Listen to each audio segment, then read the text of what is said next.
Thank you all for joining Microsoft and Revanti today for this exclusive two-part series focused on achieving AI enhanced productivity and data security. Last week's discussion was great, and the team at Revanti and Microsoft are ready to deliver again. We truly appreciate you taking the time out of your day to engage with Revanti and Microsoft. A little bit about Revanti. Revanti is a Microsoft partner that has a team packed with expertise in all things Microsoft. The team at Revanti is ready to help organizations deliver a more collaborative, more productive, and more secure experience. A few housekeeping items. This is a live event that is being recorded. We will be sharing the recording with each of you. If you have any questions on any of the content presented today, feel free to enter them into the Q&A chat, and our team will take action to help answer them. Our speakers for today, John Studsrud and Yasai. These two gentlemen come loaded with a deep wealth of knowledge around Microsoft's tools and its impact on end users. And I know, in fact, I guarantee you will walk away with more insights on Microsoft 365 Copilot by the time this is over. All right, enough from me. Yasai, the floor is yours. Thank you so much, and thanks everybody for being here. We really appreciate it. We had a great conversation in our part one of our webinar, and we look forward to kind of continuing that today. I have a lot of content to cover. We have a lot of details to kind of get into, so we're excited to be here. So I just wanted to kind of provide a quick overview of our agenda. So first thing we're going to talk about today is we're going to get into introducing you to, Copilot agents. What are Copilot agents, right? Building Copilot agents, how to adapt it to your day-to-day workflow.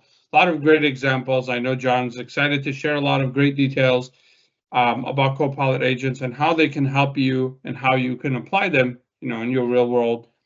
After that, I'll come back on and I'm going to talk about, the biggest item when it comes to Copilot rollout. One of the biggest ones. Last week we talked a lot about the basics, right? Getting your identities, getting your devices, right?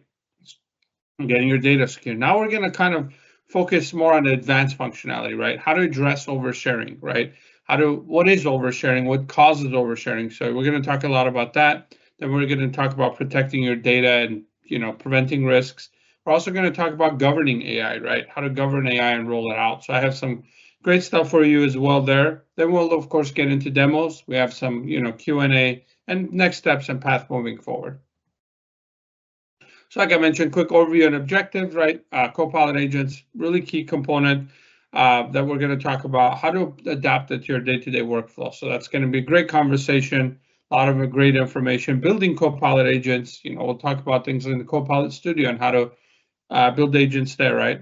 Then I'll get into, like I mentioned, oversharing, a lot of oversharing concepts, right? Get you familiarized with what is oversharing, what causes it, how to address it, right? So there's a lot of great information there. How to protect your data. We're going to get into things like SharePoint Advanced Management, DSPM for AI, Copilot DLP, a lot of concepts there.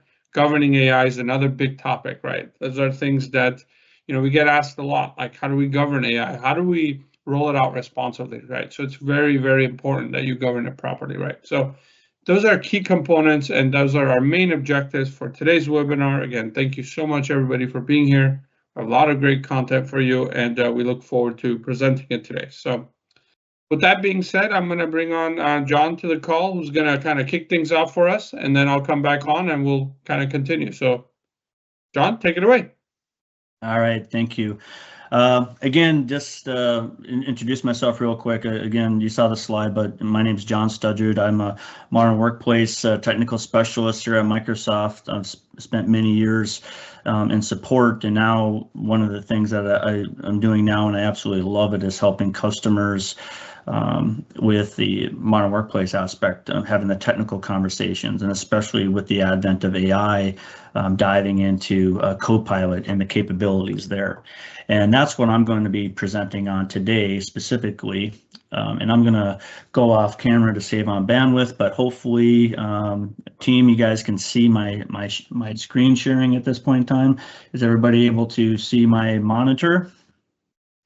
All right, perfect. So we're going to be talking about the section I'm going to cover here today is going to be talking about agents and the capabilities that we're providing you to build those agents to help your organization address your particular business needs, streamline business processes, cut down on overhead and time, right?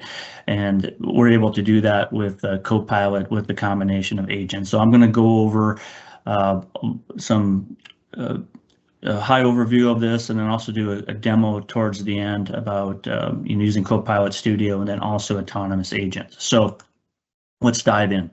So Copilot and agents. So let's talk about Copilot piece first. So we have, from what I've been told, we have about 96 Copilots currently at Microsoft, right? So this is where, if you think about the Copilot, it's really working as your personal assistant, right? It's grounded in your work content, like your email, your meetings, your documents, anything that's part of the M365 graph. So it's aligned to you as an individual, as your personal assistant.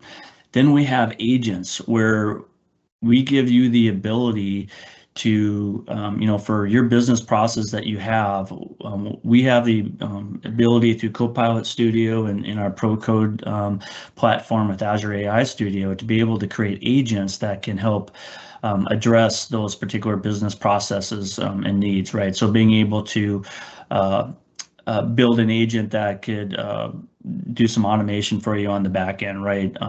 And I'm going to show you a few of those demos at the end of my presentation with an example of an autonomous agent that you can trigger by via an email, right? Okay.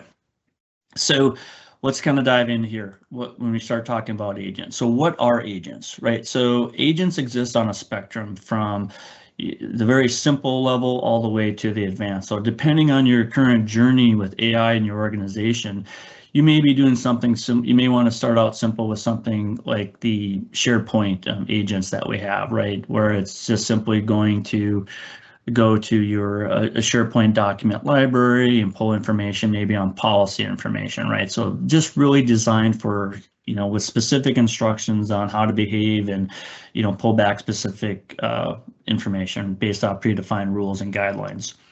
Then we have the task capabilities, where you're able to actually connect your agent to workflows or processes, where you can, through connections to line of business applications or through the Power Platform and I think it's like 1,500 plus connectors that we have available there, right? So that'd be an example of a task-based agent. And then finally, the autonomous agents, where these agents can operate independently and dynamically on their own without any human interaction whatsoever. And I'm going to show a demo on this towards the end. So, from a simple to more complex, and of course, I won't be covering in today's presentation, but we, again, with the Azure AI Studio capabilities from a Pro Code development standpoint, the opportunities that you have there are endless of what you're able to do with AI within the M365 environment and your data. So right now, the reality is that, agents are going to be changing every function, every process across your organization. Like based off of some projections by the IDC, they believe that there's going to be over 1 billion new logical business processes, agents that are going to be created over the next 4 years, I believe. Yeah, next 4 years. So just think about that. You can have agents within your HR department, your IT department, your finance department.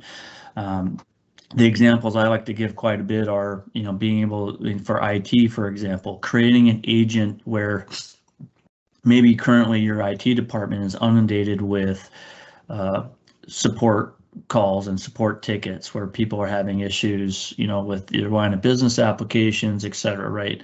You can develop an agent that ties to your IT's knowledge-based system. Maybe it's ServiceNow, or maybe it's a SharePoint document library, where you can set up an agent that points to that particular data set, and Copilot is able to push that out to your end users and allow them to interact with that agent to get their answers, instead of having a individual within the IT department address that. So a lot of different ways that you can go about this. But if you think about currently across let's just use these example of these departments that are on the screen here. I'm pretty sure that, there's particular processes that have a lot of overhead that you love to streamline. So you can think about how could an agent come in here and be able to, remove the need of document processing, or as I mentioned, the support ticket perspective.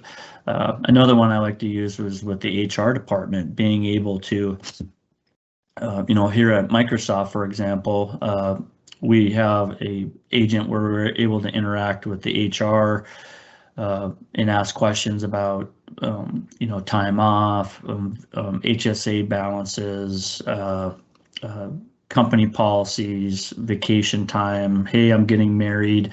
What do I need to do to get my spouse part of my benefits, right? Things of that nature. Being able to push this out and have this agent address all those questions, right? And then free up your staff to be able to work on, projects that are important to them. So across this whole spectrum, you can kind of see from organization to organization where agents can come into play here. It's super powerful. And I can tell you here at Microsoft, in my daily activities, I'm using agents all the time to help me in my from a day-to-day process, whether it's helping me find information to support my account teams, or just doing research and analysis on particular items, right? Especially I'm ramping up all the time with AI because the world is constantly changing, right? And I'm using agents to assist me in that journey. So next, when we look at this, what's nice about this is that agents there's two ends that you can kind of look at this, where you can look at the user-led aspect of this versus the org-led aspect, where you can give your end users the capabilities. And I think of this as for example, the SharePoint agents, where I can, as an end user, without having IT helping me, I can easily go inside of a SharePoint document library and up in the ribbon, if I have the license, I can click on the button that says create an agent. So I can create an agent and then select the folders or the files or the other libraries that I want that agent to be an expert on. So if I live and breathe in a particular set of data and I'm constantly referencing that material, where I have to go to a library and open up the file to get answers to help me through my day, now as an end user, I have the power to initiate the creation of an agent in a couple clicks, point to a document library and publish it, and it's available to me immediately. Or then I can start asking that agent for assistance and asking it questions instead of having to open up all those docs, right? So that's an example of a user-led initiative, right? It's super fast and able to take advantage of those capabilities immediately. And then, of course, from the org-led perspective, and I kind of alluded this on the previous slide, is when we start talking about like your IT department or your HR department or your sales department, where you're connecting to more complex data systems or external data systems. So maybe you're using ServiceNow or Jira or Confluence, or maybe you have an existing line of business application.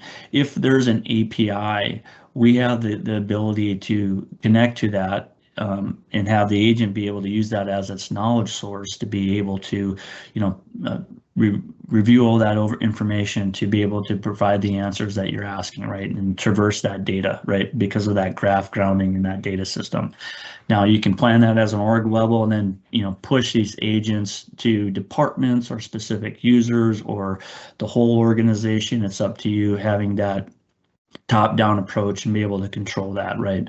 So a lot of flexibility as to the problems that the agents can address, from end to end, right? So, and I'll get into the different avenues on which we can go about doing that. So in regards to the ecosystem, when you look at this, Microsoft has, excuse me, there's multiple agents and copilots that we currently have as of today, from, as you can see here in the slide and for the first party, like the SharePoint agents and facilitator that you get within Teams and interpreter within the Teams meetings, and then security agents, etc. Right? But then also we're partnering. A lot of our partners are creating, excuse me, agents themselves to work directly with M365 Copilot. So as I mentioned, ServiceNow, and you got Workday and LinkedIn and SAP and many, many more, right? And then of course, from a custom perspective, there's so many, the opportunities are endless for what you can do as an organization to develop agents, depending on your specific use cases and the KPIs that are important to you that you want to address in your organization, right? So whether it's resource allocation or store operations, or regulatory compliance, etc., right? There's so many different things that you can do. Now, from and the good news too is, I apologize.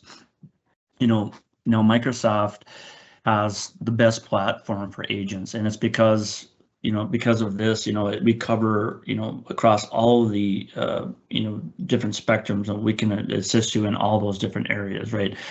And with our platforms, we have all your company data that's secure, governed, and managed. We have connectors to all of your systems. We have the latest technology in terms of the models and the orchestration. We have the most seamless integration into the UI for AI with which is the Copilot itself, and also just the broad tool set that we have for building agents. Whether and I'll get into that in the next few slides here, but the platform that we have and providing to you guys to address your needs, we give you everything that you need in that regard. So when we look at this, when we look at from a more complex, from a low code to a pro code standard, and I was talking low code, from more simple to more complex in the spectrum slide about the agents on which they live, from retrieval all the way up to autonomous, right? This is where you start looking at, we give you different ways in which you can build those types of agents, right? So Copilot Studio. This is going to be more of the citizen developer or platform where your IT department could easily build an agent, for specific departments, right? But then you can also start using Visual Studio and getting more involved with, the different SDKs. There's like the Teams Agents SDK, etc., that you can start building in whatever code set that you're comfortable with, being able to take advantage of that platform. And then also GitHub, right, where there's Copilot and GitHub, so being able to get more in the additional pro levels of coding and development that take advantage of that as well. So when you look at this, also is that all this is backed by Azure AI Foundry. We have all of this is fully integrated. So for example, with Copilot Studio, that's fully integrated with Azure AI Studio. So if you want to pull in aspects of Azure AI Foundry, you can definitely do that. If you want to use different LLMs, we give you that capability as well from an integration standpoint to develop on that and pull that in and deliver those agents to your end users. So we give you a lot of flexibility in that regard. And again, choosing the tool that fits best for you. Maybe initially from a rollout perspective, from a low code perspective, you can start using Copilot Studio and or the agent AI builder, for example, being able to not having to write any code at all, just simple intuitive windows to and I'll show you some of this in my demo, but walking through it, it's super easy to configure and set up. Or again, if you have the pro developers on your staff, being able to take advantage of the platforms I mentioned in the previous slide, right? So a lot of flexibility in that regard. So what I want to focus on specifically is going to be more of the Copilot Studio, and I'll do a demo of an autonomous agent here in a second. But Copilot Studio, you're going to be able to get access to this one of three ways. So if you have a Copilot license, you're going to get access to it. If you have Azure, if you have the pay-as-you-go configuration set up, you'll be able to get access to it that way. Or if your organization wants to use message packs, you can purchase it from a tenant level, able to purchase message packs as well. So like $200 gets you 25,000 messages. And when you develop these agents, think of the messages as the currency of running a agent, right? So, but one of those three ways you set that up and is going to give you access to Copilot Studio, so you can start developing these agents and pushing it out to your whether it's individual teams or departments or the whole company. This is where it's going to give you the ability to do that, right? So what I want to do now is I'm going to actually bring over another screen, and then I'm going to let me just slide this over here. I'm going to expand this. Okay, so here I am in Copilot Studio, and I just want to talk about a few things here real quick, walk you through this from an ease of setup perspective. In this particular case, this is a returns agent, but I just want to walk through a few things here before I show the demo video. But really with agents, there's a couple main things that you're able to build with this, with the Copilot Studio. So first and foremost is, giving it the details, telling it, the general description. But more importantly, what you also do is you give the agent a set of instructions, step by step on how you want it to process, the requests, or, do the work that you need it to do, right? So that's the first thing that you do. The next thing that you're going to do is, point it to knowledge sources that are important to you. And this is one of the things I wanted to show you guys, where I want to talk about the flexibility that the agents have is, so out of the box, I have the ability to, point to general public websites if I want, and maybe I like to use an example of, since it's tax season, maybe I wanted to create an agent that helps with taxes, right? So I could point to the public-facing website of the IRS, irs.gov, right, to be able to ask general tax questions. Or, a particular SharePoint site, in this case, maybe I'm pointing to the sales, since this is a returns agent, pointing to the sales organization's document library where it has all the return policies located in it, right? I can do that. And then of course, based off of what you have set up from a connection standpoint, which I'm going to show you next, you have multiple avenues in which you can also point to, right? And again, if you have an API, you're able to touch on this. And here, from a more advanced perspective, again, these are graph connectors that I set up, and I'm going to show you this in just a second. But then also I can drag and drop individual files into here as well, or point to a directory. So maybe, like in this particular case, I had a returns policy document that is going to be my main source of truth for the agent to use. Now, when I was talking about the different data sources, this is all happens from your M365 Admin Center.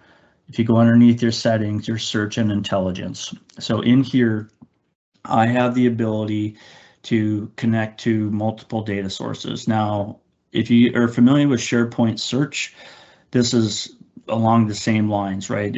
You're basically taking those external data systems and you're basically indexing the data that you want Copilot to be aware of, right? So in this particular case, I have ServiceNow where I'm pointing to the knowledge-based documents. I have Jira and Confluence set up. But to do this, it's just very simple. I go into connect to a data source. And as you can see here, there's multiple out-of-the-box connections ready for you to, plug in your connection information and start using it today, right? So you got Salesforce, again, you saw Jira and ServiceNow. Also, you have SQL databases, Azure SQL Server, etc. Right? So a lot of different capabilities here. But then also, more importantly, you'll notice right here, custom connector. So let's just say one of the applications you use, or maybe it's a line of business application that you've developed, it's not in here. You can set up a custom connector, and as long as it has a public-facing API, you're able to point to that and be able to use that as your connection. So once you have that set up, as you can see my data sources here, this is where inside, again, Copilot Studio, when I set up my agent, I can easily point to those connectors, the ones that I've set up, and be able to have my agent be able to reference that material and provide answers to me. So this is, one of the nice things about the flexibility that you have. And again, also what's nice about this too is that when you start looking at more advanced features and capabilities in here, if I want the agent to do work on my behalf, here, for example, I can have it send an email. In the video, I'm going to show it'll go through all of this and show it in action. So I won't do that in the live piece, but just to show you, think you can get the idea here. If you're familiar with the Power Platform and the connectors, you're able to use those connectors to do work. You can call Power Automate. You can call Azure Bot Framework, and then you can also call APIs here as well. So if you wanted to maybe write data back to a system, if you want your agent to do that, you can definitely do that. The opportunities are endless here for what you're able to do, right? So a lot of flexibility. So here I was adding some ServiceNow connectors and Dataverse connectors as well for my particular demo here. But again, a lot of flexibility that you have here. So I got about 7 minutes left in my time. So what I want to do is go back to my presentation, and I'm going to walk through a few things in regards to I'm going to show you an autonomous agent. So the autonomous agent, it's similar to any other agent except for the fact that it's going to be triggered by a specific event, and then it can work in the back end without any human interaction, right? So the big difference here between any other agent is the triggering mechanism, which the video will go over in detail. But other than that, when it goes through the setup processes, that's similar to any other agent that you would create, pointing to the data sources and the instructions that you give it for the work you want it to do. The big difference is just the triggering piece. So if we walk through this, an autonomous agent, again, being able to do something, have it go do work, behind the scenes without any interaction, right? So in this particular demo, you're going to see from a retail store, customers are able to submit, return, and send an email to their a particular mailbox asking to be able to return a product, right? And the agent is triggered by that email coming in, and based off of specific keywords in the email that it's able to look for, it then goes through the instructions. It triggers the agent to do its work. It reviews the set of instructions that it has. It goes to the company policy document to determine whether or not the return can be done, and then it turns around and sends an email back to the customer, right? So when you look at this and you break it down from a set from how it works, is that you have the trigger based off the email, you have the set of instructions that the agent needs to follow once it's been triggered by that email, the game plan on what it needs to do. In this particular case, it's going to connect to some CRM data and just do some engagement pieces, and then finally it sends an email out, right? So go ahead and let's watch this video of this autonomous agent. And let me double check my audio.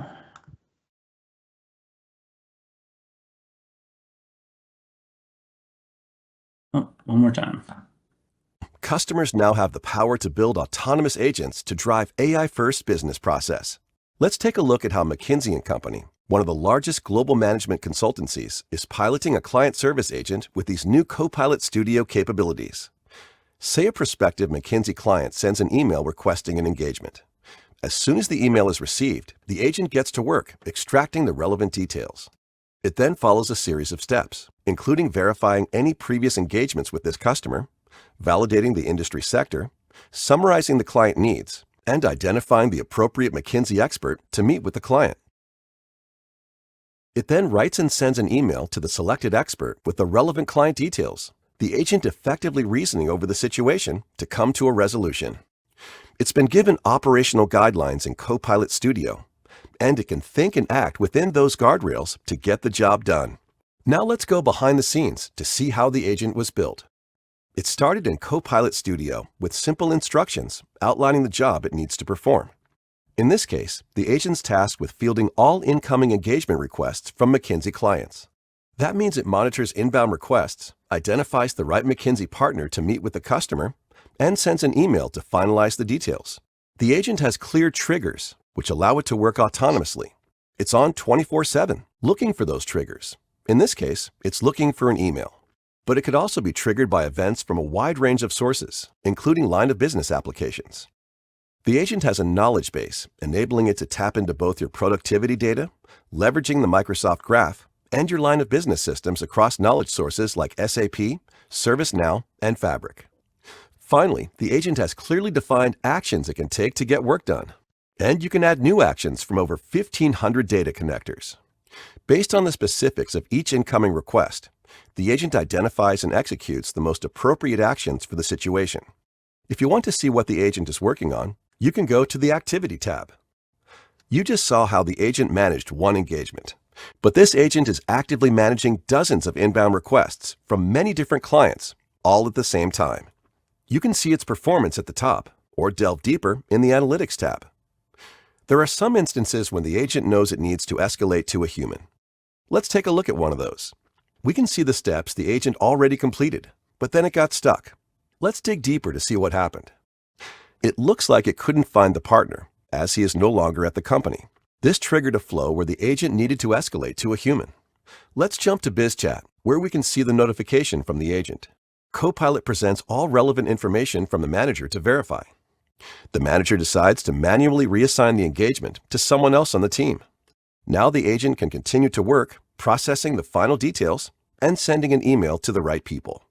In piloting this agent, McKinsey & Company found lead time could be reduced by 90% and administrative work reduced by 30%. That was just one example of an agent being piloted. Soon, we anticipate every organization will have a constellation of agents that support individual employees, teams, and functions to orchestrate business processes. Copilot Studio will be where you build these agents, and Copilot will be where you interact with them. With Copilot Studio, every customer has the power to build their own custom autonomous agents. Okay, that's all I have to share on the agent part of this. So I hope you guys found that helpful, official. If you have any questions, again, you'll have our contact information, and feel free to reach out to us after the call today. I'm going to turn it over to Yesse now to be able to go over the final part of our conversation today with Purview and E5 and all the awesome capabilities we have to secure the AI within your organizational boundaries. So thank you, everyone. Appreciate it.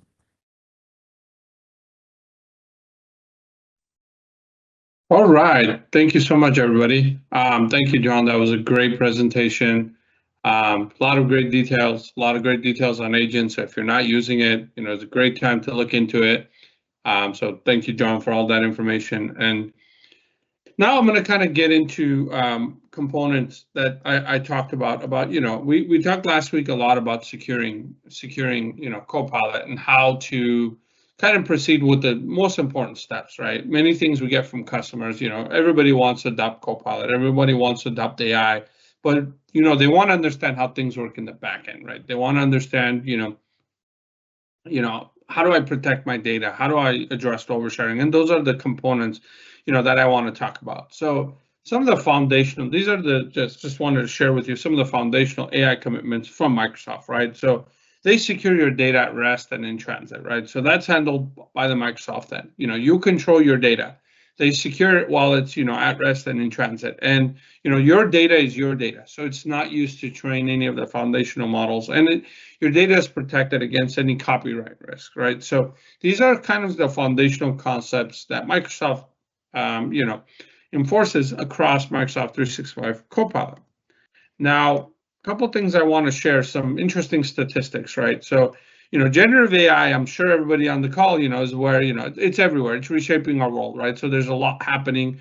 Every organization is adopting AI in some way, but, statistics have shown that about, close to 60% of organizations don't have visibility into, unsanctioned AI. What are people using? What are my users using? How are they using it? Where's my data? How's my data structured, right? There's a lot of organizations, who have concerns with that, right? So, lack of visibility is a key component, right? Lack of protection. 97% of organizations, they don't have, lack of control, concerns about, applying protections on AI, right? When you're actually enforcing AI or you're enabling it, you're going live with Copilot, right?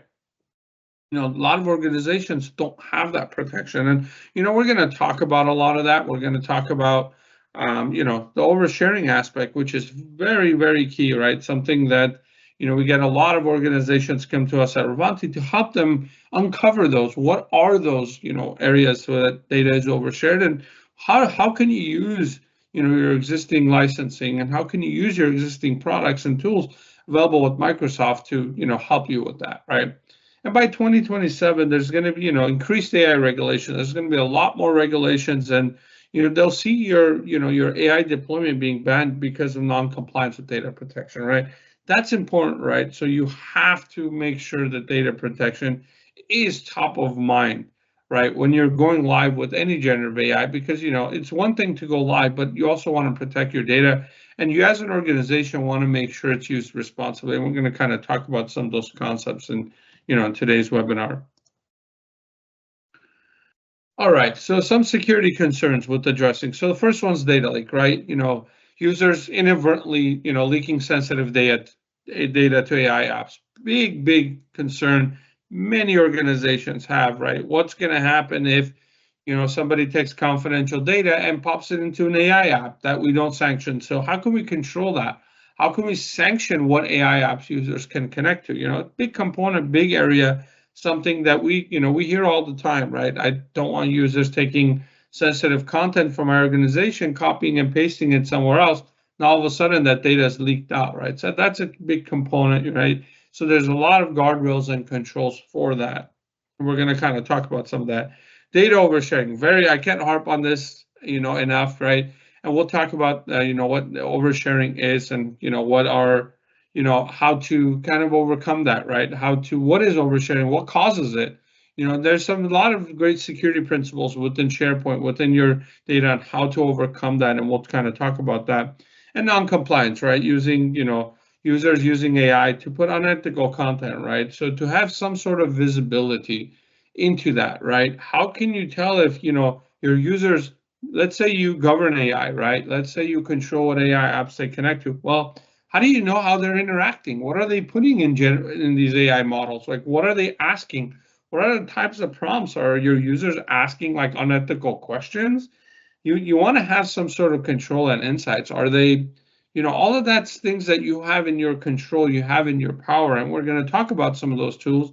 I'm also going to show you some demos, kind of get you an idea. Now, some of these areas, quite honestly, we can talk about for hours, and we'd love to, deep dive. So if there's any area that you want to focus on, or you have any concerns, I mean, we're always available to, deep dive on a lot of these areas. In today's webinar, we want to get you familiarized with those concepts, those areas, right? Because these are big things that, many organizations struggle with, but, it's a stepwise approach, and we're here to help you. So if there's any areas we want to delve and deep dive further into, we're always available to do that. Now, using Microsoft 365 Copilot and the tools available with Purview, you're able to accomplish a lot of your concerns and goals, right? So it's a complete solution to really secure and govern your data, right? So, obviously from a security standpoint, it honors all your existing permissions, and we'll kind of talk about that. And I'll show you some examples, cool examples of how you can automate applying things like sensitivity labels and how they play a role in what data is available to the Copilot agents, right? So that's important, it's a big area. Protecting against data loss, insider risk, users internally who are, adding content into, AI models, like I mentioned, right? What are some insider risks? What are people doing with that data? Is there somebody in the organization, large organizations, you don't really know all the insights on what your users are using. So there's a lot of things there, right? Assessing oversharing risks. A lot of tools now with the SPM for AI, which I'll talk about. I'll talk about SharePoint Advanced Management. A lot of advanced tools that are available for you to address that, right? We don't want it to be overwhelming for you, right? We understand, you're probably coming in, you want to go live with Copilot. You probably have a lot of sites and a lot of data, and it might be overwhelming. Like, how do I start? Where do I start, right? So we're here to help you. We're here to kind of address some of those in today's webinar and kind of talk about that, how you can take that stepwise approach and how to, really analyze your data and start, kind of on that journey, right? So, and naturally governing, right? That's really important. Securing, protecting, governing AI. We talked a lot about that, how to support policies, how it's going to honor your, your audit requirements, your retention policies, how long do you want to retain your Copilot data and the prompts and interactions, how do you retain that, right? Unethical usage, right? And, remain compliant with regulations, right? And like I mentioned earlier, governing what apps, like if you want to only lock users down to, say, use only, Copilot and not use any other generative AI apps, you have a lot of controls to do that. So, tools to secure and govern your Copilot use, right? So first one, and the one I want to focus on first, is addressing all your oversharing concerns, right? How you can gain visibility into your overshared content. And by overshared, meaning people, and I'll talk about what that really means, right? What does it actually mean when we say, overshared content? How to remediate excessive permissions, having more permissions than they need to. And, there's some simple principles on how to address that, and there's more advanced ways, right, on how to address that across the stack, and we'll talk about that. We'll also talk about, what the, preventing Copilot from processing, sensitive files. And, I'm excited to also show you, DLP for Copilot. This is, in public preview currently, and it allows you to have a data loss prevention policy which prohibits Copilot from actually accessing specific sensitive content, even if the user itself has permissions on it. You can control that. So I'll show you, I'll also actually have a demo for you where I'll show you that and how that looks in, when you actually apply it. So, obviously, licensing is an important piece, right? Having the proper licensing to have the advanced capabilities is very important, right? So in our webinar one, we talked about E3, right? Having M365 E3, and there's definitely tools available, things you can do. You can do manual labeling, right? You can enforce sensitivity labels. You can still enforce all the conditional access policies through identity. Those are still very, very important. That's the foundational pillar to securing and governing AI, right? Making sure your identities are protected, making sure devices are protected. That's first and foremost. That should never, in our opinion, never should be overlooked. So, that's very, very key and important, right? And then, obviously, as you kind of advance for customers who have, Microsoft 365 E5, there's obviously a lot more advanced capabilities, right? I talked about, DSPM for AI, data security posture management for AI, that's an important area, and I'll show you an example of how that looks. There's communication compliance, unethical AI usage and how you can address that, a lot of areas there. Applying sensitivity labels automatically, big component, right? How to automate applying the labels, right? How to use, default labels, how to apply default labels on SharePoint libraries, and how to have auto labeling policies. And I'll show you all those examples and all that. Endpoint DLP policies to control, on the endpoint level, a lot of functionality there.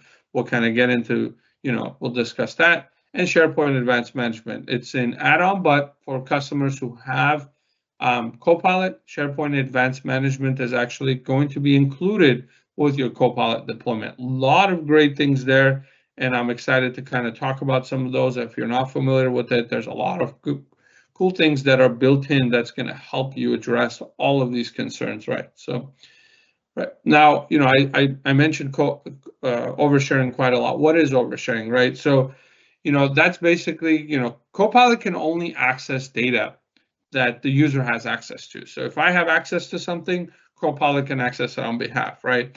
So what oversharing is when I have more access than I need, which means that, obviously that Copilot will have more access, right? So if I have access to things that I shouldn't have access to, but I do because of, things that happen, right? What caused it, right? So let's say you saved the file in a location. Let's say you have a file that was in a different location and you didn't have a label, and you copied it from, let's say there was a confidential file that didn't have a label associated to it. It was in the HR site that only 3 people had access to. Now all of a sudden that file got copied to a site that the entire company had access to. That data now is overshared. You might have not even noticed it. Nobody even knew that that was there, but you might ask a prompt to Copilot and say, hey, what's this information? Or you might be curious, or you might have bad intentions, really don't know. Now Copilot will scour that data, we'll go through the index, and we'll see, oh, here's a document I found in your organization, it's homed in your organization. I see you have access to it, and I'll return the data, right? So, some of that also comes with sharing, right? What type of links people share with, right? So, having the ability to create organization links, right? How that plays a big role. We've seen that we help organizations all the time really harp on organization links, and how that sometimes can be ways that data can get overshared because you meant to share something with your colleague, but instead you created an org link, copied it in an email. Now everybody who gets that email or gets forwarded that email can click on it and have access to, right? So as you can see, that caused oversharing. Most importantly, also files not having protections, and applying labels and applying the encryption on the labels really, really helps address all of that concern. So we'll talk about some of that. Like I mentioned, just labels itself, just information protection. I can talk for a long time just how important that is. Obviously, we're going to touch on some of those components and ways to automate that in today's webinar. So now gaining visibility into your overshared content, right? So there's a lot of ways, and how do you identify what's overshared, what's data that's overshared? So there's a lot of ways, and there's a lot of factors. There's a lot of ways to address the risk, right? So obviously there's low level, medium level, high level risk. So prioritizing what are those risks, right? So there's a lot of tools to identify, things like, does this content have sensitive data? Is this in a, is this data in a public site? And analyzing all your sites, who has permission on all these sites? Really looking at all of that, really kind of helps you. Looking at usage, how many people access that content, right? So there's tools and ways to understand. If you look at a SharePoint site, right, and you see that it's been accessed, by 500 times last week, then there's a risk that that site's being accessed quite a lot. Users are accessing that site, right? So if you have files in there, that site can be very risky. So you want to prioritize those sites, those files, right? You want to look at files that, like I mentioned, or that there's organization links tied to it, right? So these are files that, and they were shared to the entire organization, kind of analyzing all of that, frequently accessed data. You want to really gain visibility by looking at that. And I'll show you some examples of how to use, say, like the SPM for AI, and also SharePoint Advanced Management to get insights on that data. So you can analyze, you got to break it down really. Like the way that I, work with organizations, and I really, try to help them is, you look at the big picture, there's a lot of data, there's a lot of sites, right? So how do we start, right? So let's look at the top sites. Let's, take a stepwise approach. Let's really roll this out, really understand, okay, these are our top priority sites. Let's address this first, and let's address the other sites, as we move ahead. Slowly, then you start organizing and remediating. Otherwise, if you take a big picture and just try to attack all of them at once, it's a lot harder, right? So you got to kind of break down your risk and really prioritize the high-risk items as you move down in that chain, and then slowly you'll realize that you're gradually reducing that oversharing and the risk in your environment, right? So remediating excessive permissions and applying the protections, right? So a lot of things that you could do there, right? There's a lot of ways to address that. I'm going to talk about SharePoint Advanced Management. I'm going to talk about, a lot of those capabilities. There's a lot of top of mind things, right? Removing organization-wide access, removing anonymous links. If you're not doing that today, definitely make sure you analyze your SharePoint and your sharing and make sure you're not allowing users to create anonymous links, right? Anonymous links means that link copied anywhere can be opened by any user. Huge risk, and it can even be done by guests. If you have guests that come into your environment, they can copy that link and copy it outside, outside of even Copilot, right? That link can be shared and leak data into your organization. Really small things, but can become a huge impact on the environment. And there's things and ways to, address that, right? So there's also ways to use, Copilot for DLP. I talked about that. How to prevent Copilot from accessing, specific files with specific sensitivity labels, right? Taking a look at that, right? Monitoring, you want to monitor your risks, right? Get notification when oversharing occurs, right? Through data loss prevention policies, through other means, right? Through governing AI, through communication compliance, things I'll show you, right? Also deleting data, data retention, that's, people ask, well, how does data retention play a role with Copilot, right? Well, obviously, if you have certain policies where you only want to retain data for, say, 3 years, that's your corporate policy. Well, if you're not actually having data lifecycle management policies that control that data, now Copilot can still access that content, even though your organization requires data to only be, the last 3 years data. I've had organizations that have been, say, 6 months or 90 days, really. So you want to improve Copilot so it's only able to access what the user can. And I'll talk about labeling, right? Labeling, I can't harp on it, how important that is, right? How to properly apply protection on the file level, right, is very important because that will travel with the file no matter where it goes. So, I'll kind of talk about that.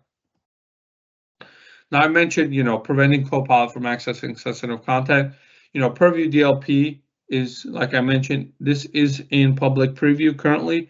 And I'll show you a demo shortly. This is a quick screenshot that kind of shows you where a user asks Copilot chat, say, hey, please summarize this document, right? This document has a specific sensitivity label associated to it. That sensitivity label has encryption, right? That has protections already. But let's say that even if it has protections, let's say I, as the user, still had access to open that content.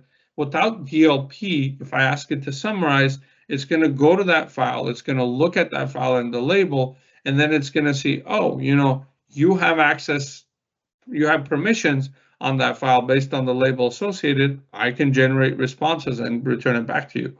Now with DLP for Copilot, you have a policy that says if this document with this sensitivity label is asked in Copilot, refuse to, analyze it or block it from being accessed by Copilot.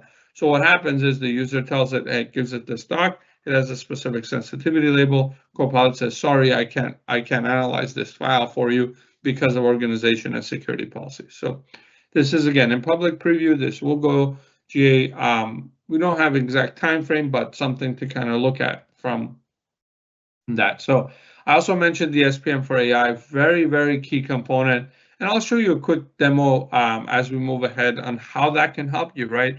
So it does these what's called data assessments, right? It assesses all of your top accessed sites, right? And it really helps you analyze, and it'll show you things like what are the total items accessed, which are the top sites which have the most access, which sites have the most sensitive content, which sites have the most sharing links, right? These are very, very key information for you to analyze all of your SharePoint sites and really understand, okay, what are my top access sites? Which are the sites that are probably overexposed, right? A lot of great information, a lot of reports, and it'll show you your AI interactions, how users are interacting with AI, a lot of great details and information that the SPM for AI will tell you. And it'll also help you apply protections, right? It'll tell you, hey, apply this label, restrict this content, create this sensitivity label, create this communication compliance policy, right? A lot of great insights and details. This is what I mentioned earlier, why having the insights, having visibility, right? That's so important, right? Knowing what, that really helps you on your journey, right? To really help you as an organization, because, I'm sure many of you out there have, hundreds of, sites. These sites were created a long, long time ago. They were probably even migrated from, a SharePoint on-prem or a file server. There's a lot of data you don't really know, and you don't know who's using it, right? So there's a lot of ways for you to use, get the insights with the SPM for AI to really help you with that. So if you haven't looked at it, great information, a lot of great content. SharePoint Advanced Management, I talked about that a lot. This is, again, going to come with M365 for customers who have Copilot licenses. It will come with it. If you haven't rolled it out yet, it is coming. It will be rolled out across tenants with Copilot licenses. A lot of great features there. A lot of things I truly love, right? Site Lifecycle Manager, great features there. Things like inactive sites, right? You can actually go across your sites and run a report and basically send the owner of that site, based on the owner, an email to have them basically notify you whether that site is actually being used or not. One huge concern IT have is they're not really sure. You look at your sites and you see that there's a bunch of sites that have not been accessed in over, say, 3 months or 6 months, right? You run a policy that says anytime you find these sites, send the owner or a site admin of that site an email and have them validate whether or not this site is valid. And then you can tell it whether you want what you want it to do. If they don't respond in X amount of time, you can set that site in, say, read-only mode as an example. You can take no action, or you can archive that site as an example. Imagine having to do that manually across all these sites. A lot of time you're going to spend doing that. With Site Lifecycle Management, you can automate a lot of that, sending that email, getting those responses back, and then you as an IT can analyze that, right? Site owners, sites without owners, big risk,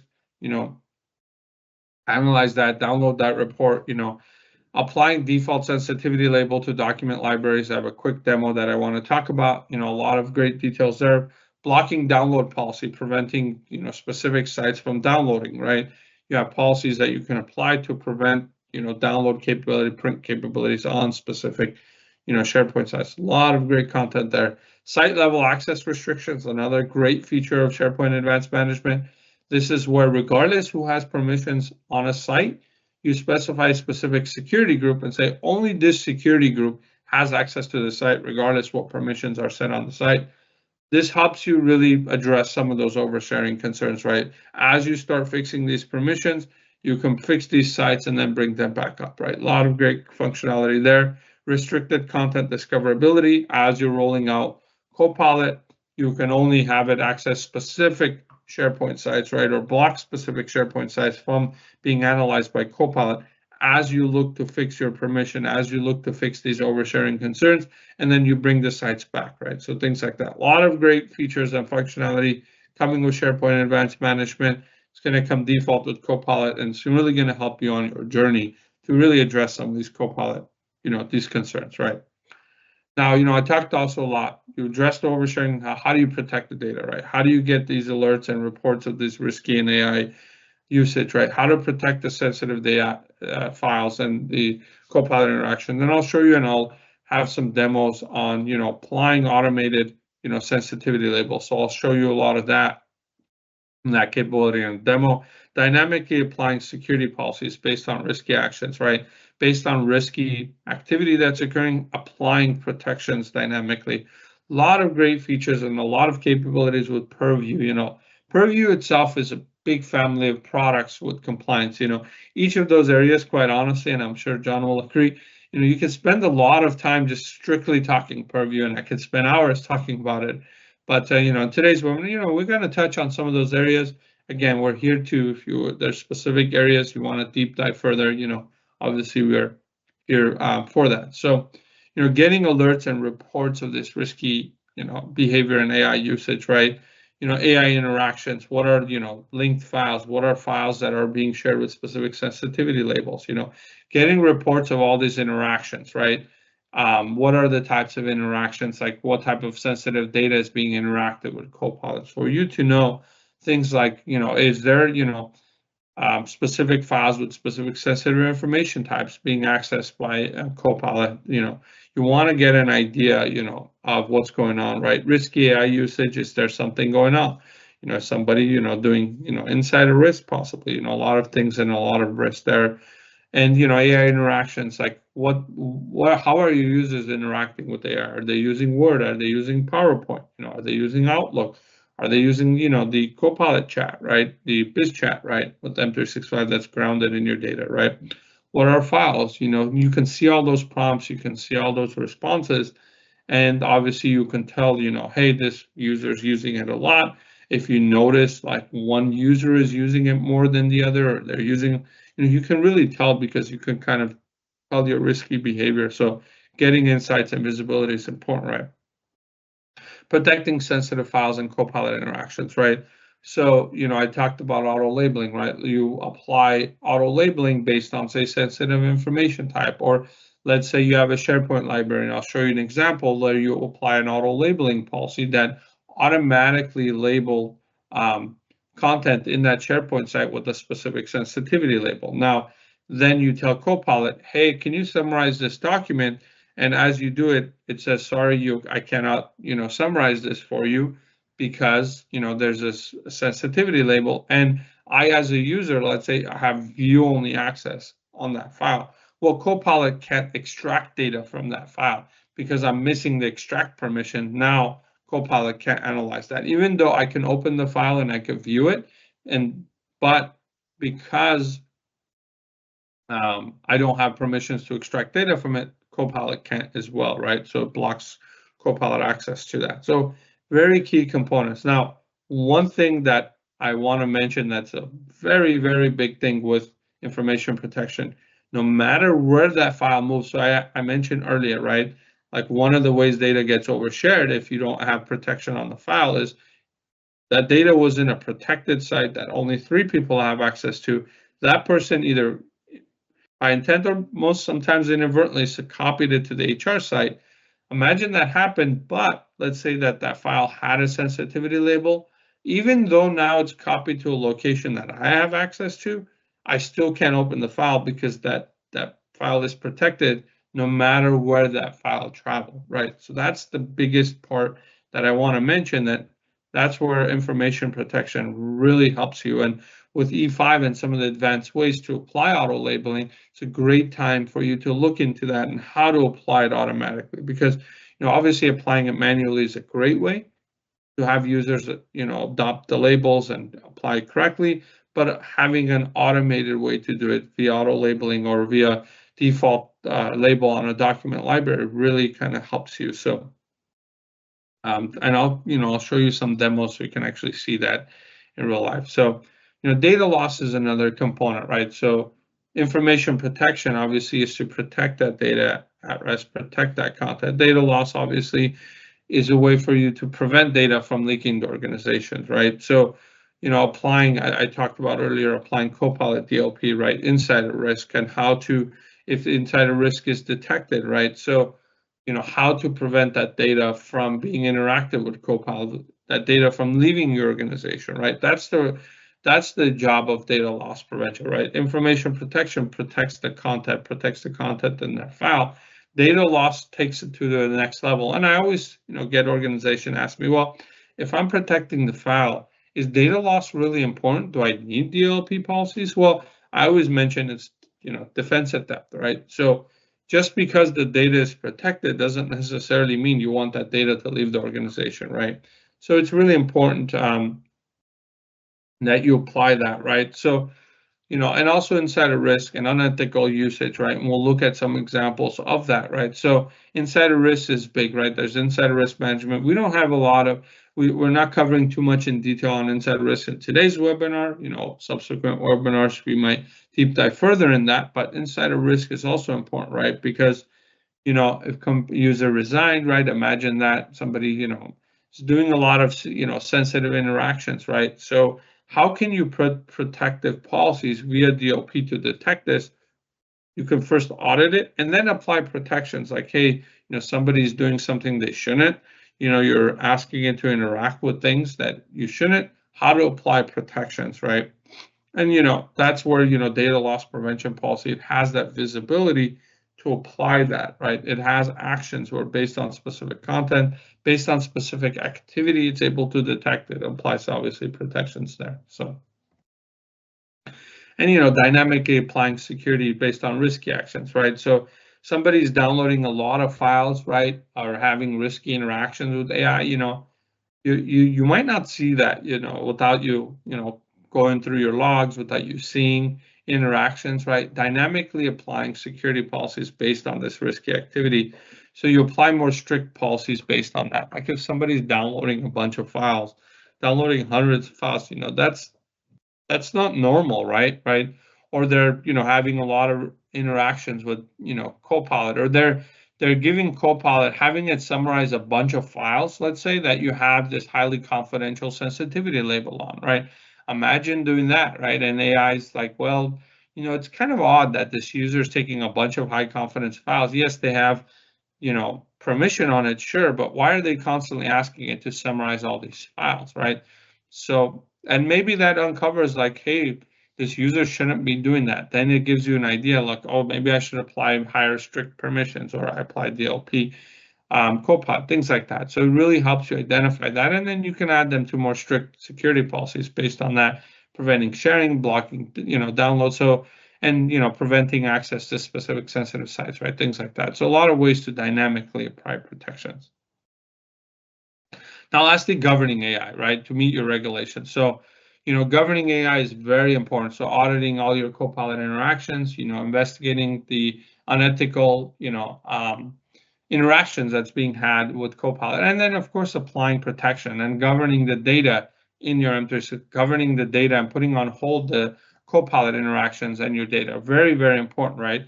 Copilot governance is very key and important, right? There's a lot of data, a lot of great reasons why you want to have proper Copilot governance, right? Having a set of controls and controlling and governing the data and the interactions that are being had, right? You want to keep it for X amount of time, right?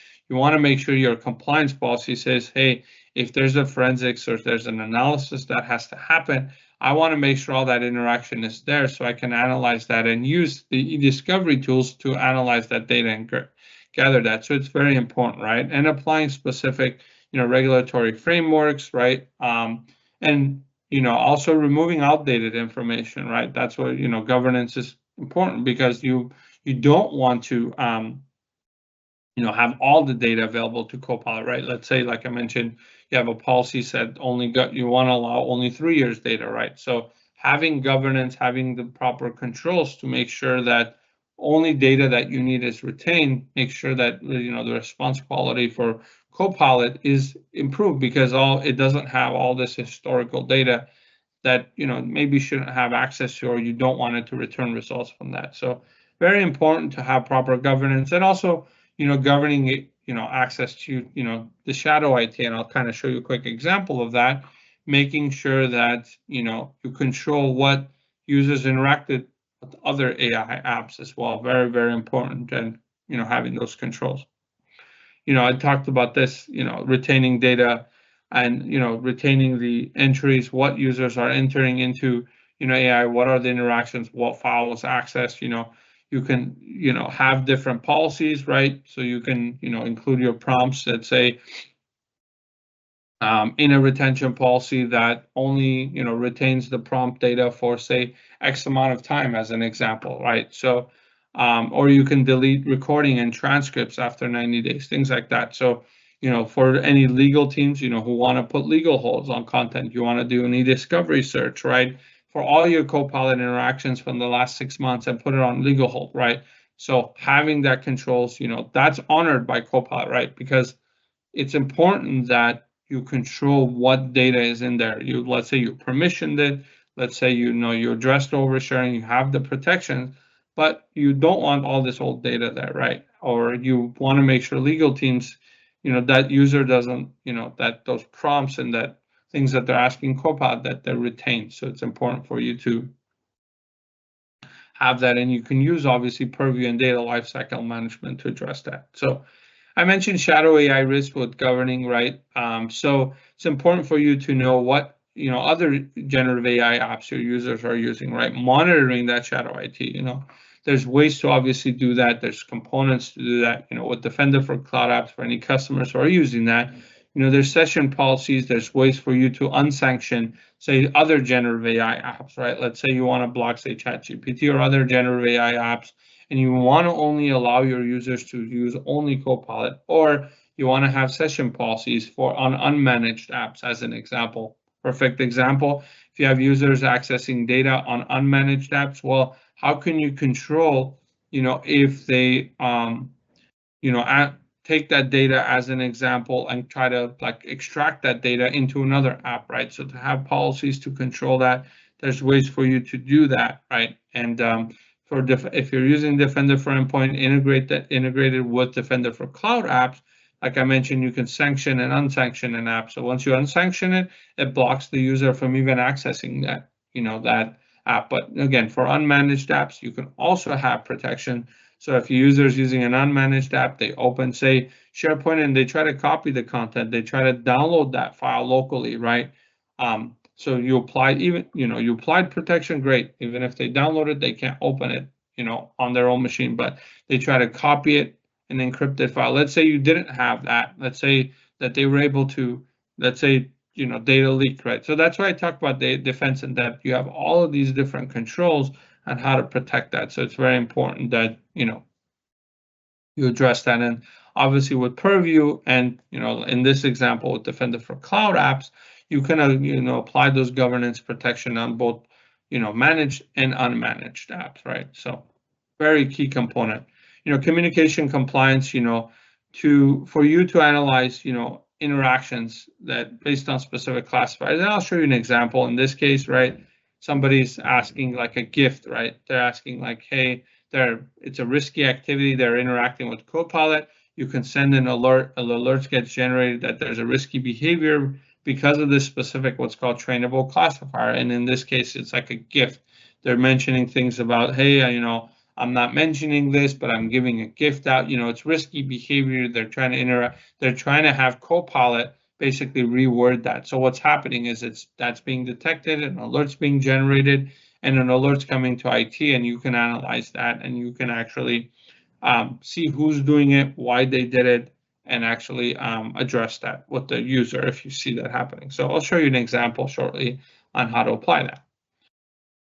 All right, this is a quick demo of DSPM for AI, right? So I showed, I talked about addressing oversharing. I talked about DSPM for AI. So it's really kind of going through all of your SharePoint sites, right? It's showing you all the different items, all the number of times it was accessed, right? How many items were scanned, what items are shared with. A lot of great information that DSPM for AI brings you, right? It's showing you who are they shared with, people outside of the organization. It's showing you the sensitive labels, how many items were scanned. A lot of great information that it brings you to really help you address some of those oversharing concerns, right? Show you the total interactions that are happening, right? So it's really kind of going through and showing you, okay, how many times users interacted with AI? Are they using other generative AI apps, right? A lot of great information here that it's telling you here in the reports tab, right? To kind of show you that. And that earlier I showed you the data risk assessments. That's running continuously. You can also run custom assessments for only specific sites. Let's say you want to assess 5 sites, and these are your top sites, and you know them. You can do custom assessments, right? Across those sites. So, sorry, let me go back real quick. So, you can run custom assessments to only specific sites, right? And, if not, it will run assessments across all the sites for you. And you can, use this information to really tell which items, which SharePoint sites are most heavily used and which ones aren't used as often. So you can really help determine which are your, your riskier sites. So DSPM for AI can really help you. A lot of great tools and capabilities available. Now, I talked about earlier DLP for Copilot. Just show you a quick example. I'm telling it to summarize this doc, and I have a DLP policy that basically says that if somebody asks to interact with Copilot on this file with this sensitivity label restricted. So here, this user asked, hey, please summarize this test doc that has the sensitivity label. I told Copilot in many different ways, hey, summarize this doc, hey, give me a word count, hey, tell me the sections. And each time I try to do that, Copilot comes back and says, I'm sorry, I can't do that because of your organizational security policies. So this is DLP for Copilot, preventing Copilot from, analyzing and, providing results back to the user. Now, kind of like in the sense of protecting your data, I talked a lot about sensitivity labels, right? So how to automatically apply sensitivity labels based on an auto labeling policy. So in this example, I'm just going to pause real quick. I have 6 files here, right? I have spreadsheet, I have a Word doc, and I have a presentation. So I have an auto labeling policy that basically I tell it, hey, for this SharePoint site, go ahead and apply an automatic label, right? So it found 6 files, I created an auto labeling policy, found 6 files, 6 matches, and I tell it which specific label to apply. And then it goes through and actually, first it runs in simulation mode. Once it analyzes and runs in simulation mode, then it found the files, I analyzed it, I'm okay with it. And then I said, okay, great, everything's good. I reviewed the files. I said, okay, these are exactly what I'm looking for. These are all the files that I was expecting. Now, again, your rules dictate what it finds. In my example, my rule was on Office files. So I said any Office file, automatically apply label. You might do it based on a document property, based on a document name. I'm sorry, I'm just going to go back real quick. So based on that, then you apply that policy. So as you can see, I applied the policy and I'm just going to forward. I turned on the policy. Once the policy was turned on, it says it's been published. So then it goes through and applies it. Once it did that, then as you can see, it automatically applied that public label to all of these files based on the auto labeling policy, right? So you can apply this for sites with, thousands of files, right? In this example, I had 6 files, but imagine you had 6,000 or 10,000 files that you wanted to apply towards. The auto labeling policy will crawl through and apply that label based on your rules in your policy and based on the policy itself, right? I also talked about applying a default label to a document library. Another great way to automate that comes with SharePoint Advanced Management, E5, right? So I tell it, okay, I'm going to apply a default sensitivity label on this specific SharePoint site on this document library. I apply it. This folder is empty. Then I go in and actually create a file. Once I create that file, you'll see, that once I create the file and I start typing content into it, it will automatically start applying that sensitivity. Great way for you to apply protection on the file, right, on that document library. So no matter what people create, at least there's some sort of protection. Now, again, you don't want to just do this out of the gate without, adopting labels first, without creating the labels, right? So you have to first design all of this. This obviously assumes that I'm aware of the label. I know what the label can do, right? So there's a lot of assumptions here. So I wouldn't start by just applying this without knowing what the label can do. So you really want to get familiarized with your labels. What can they do? How users are adopting it, right? Making sure you test it thoroughly to make sure that you don't go in inadvertently. And I'm going to pause it real quick. You don't go in and inadvertently apply labels that you don't want it to, right? So it's very important for you to first adopt that and then you apply that sensitivity labels. And like you saw in this example, once I did that, and I'm going to pause real quick, you notice that I typed the content and it automatically applied the sales IT label as soon as I started typing content, and it's in the cloud, it auto saved it, it automatically applied the label. Now I'm protected. So great way for you to apply that protection. Now in this example, I talked about communication compliance, right? Communication compliance looks for that unethical behavior, right? So in this example, there was 2 interactions and alerts got generated because I typed content. I typed content in there based on specific unethical behavior. So you'll see what I typed in. I said, hey, can you help me rephrase this sentence? And I'm going to pause real because I want you to rephrase it. I wanted to make it less obvious that I'm giving gifts. This is just, again, demo and an example. And because this is a sensitive information type, what happened here is that it analyzed it, it detected it, that I put this type of content in a Copilot interaction, right? And then generated an alert. Now, once that alert came in, as you can see, I can go and analyze the alerts. I can see what type of trainable classifier, and I can do actions on it. I can either resolve it, I can have it notify the user, and I can escalate it to a different team member. I can escalate it to management or somebody in admin, say, hey, this user is doing something that they shouldn't, right? So communication compliance, great part of Purview, a lot of great concepts and tools. This is obviously just a simple example, an example of how you can apply that. So now that concludes kind of our demos and our demo phase. Now I want to say what's next, right? What's next in your journey? How can Revanti help you, right? So, we can definitely, a lot of great information. How we help organizations is, we start off with that initial assessment. I can't harp how important that is, right? Analyzing your existing configuration, starting from the ground level, again, looking at your identities, looking at your devices, looking at your data.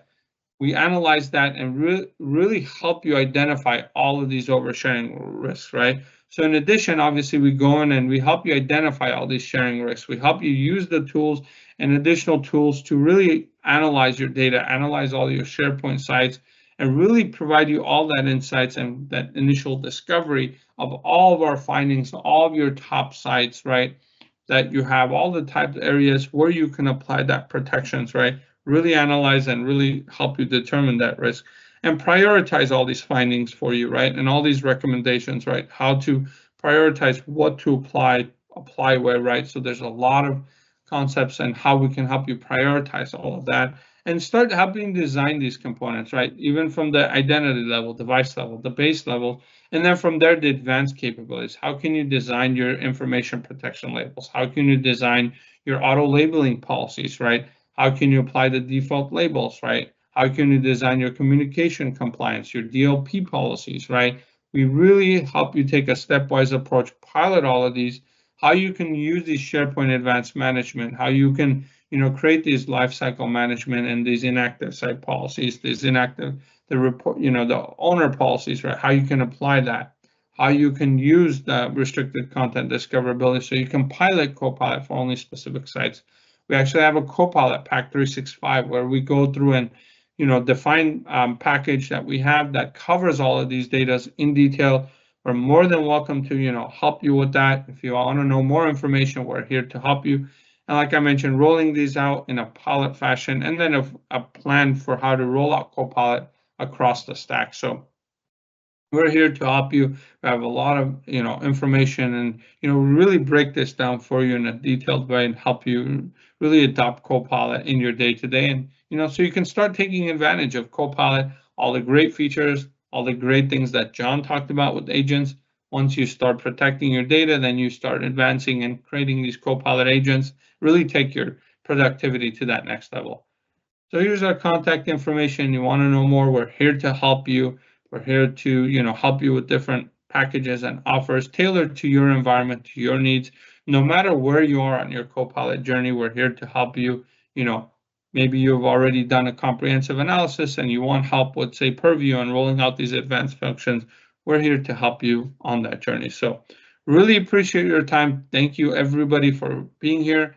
Now we'll kind of go to some Q&A, and I know John will come on as well, to help address any open questions. Again, I can't thank you enough for being here, for spending some time with us discussing, and so really appreciate everyone's time. Thanks, Yasai. So we had a couple questions come in. I know you covered sensitivity labels, but one thing I wanted to ask, how does the application of sensitivity labels protect the data from being processed by Copilot? So how does that function work? Great question. So obviously there's multiple ways. So obviously when you apply the label itself, if you apply encryption on that label, and that encryption is basically permissioning it. So let's say that label granted even if I had full permission on that site, let's say, and I had edit rights, let's say the sensitivity label applied and only gave certain team members view-only access and others editor access. Well, if I had permission on that site and I tell Copilot analyze this file with this label that I had view-only rights on, Copilot says, sorry, I can't extract content, and it'll block it. That's one way, obviously. That's one of the most important ways, obviously. And then, of course, using Copilot DLP, where you tell it, hey, based on this sensitivity label, if a file with the sensitivity label is accessed, Copilot DLP, regardless of your permission on it, even though you had full extract permissions, will say, sorry, based on your organization policies, I can't return results, or I can't return results based on that. So that's kind of the multiple ways where Copilot obviously will be, how it will honor your sensitivity labels. Great question. Okay, another one. If I own Microsoft 365 E5 licensing, what are some options for automatically applying sensitivity labels across my data in Microsoft 365? Another great question. So we definitely kind of went through that. That's great question. So obviously, to kind of just to provide a quick summary, right? Manual labeling is one option for customers with E3, but for E5, there's multiple ways. There's the client-side auto labeling, where you can apply default label to based on a policy. You can apply default label to a document library, as I showed in the example, where you can apply it on a default library, and any newly and edited file will get that. There's also auto labeling policies, which would crawl through on specific sites or based on your rule and apply automatic labeling. So that's another way. Or another way is to force a default label as well, or force a label to be applied on files anytime content is being created. So biggest ways, obviously, like I mentioned, auto labeling policies, default labeling on the document library, and also the the client-side auto labeling components that I talked about. All right, I think this might be the last question. Unless anyone else has any more in the audience, feel free to put them in the chat. My organization has quite a lot of SharePoint sites. They're concerned with rolling out Copilot across all sites. Is there options to gradually roll out Copilot for specific SharePoint sites?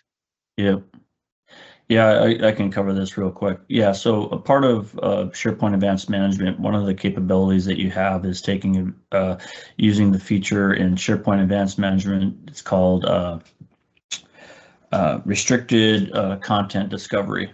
So essentially what you're able to do is via simple PowerShell, you can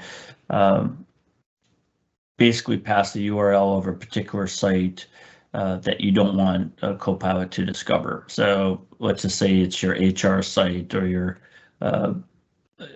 or maybe another site that's got a lot of PII information in there, right? So if you're not feeling comfortable that you want Copilot to look at that through RCD, restricted content discovery, you're able to hide that site from Copilot. Now, the caveat here is that essentially what that does is that it removes it from the index. So if search capabilities are important for you against that site, that's going to be a problem because it removes it from the search.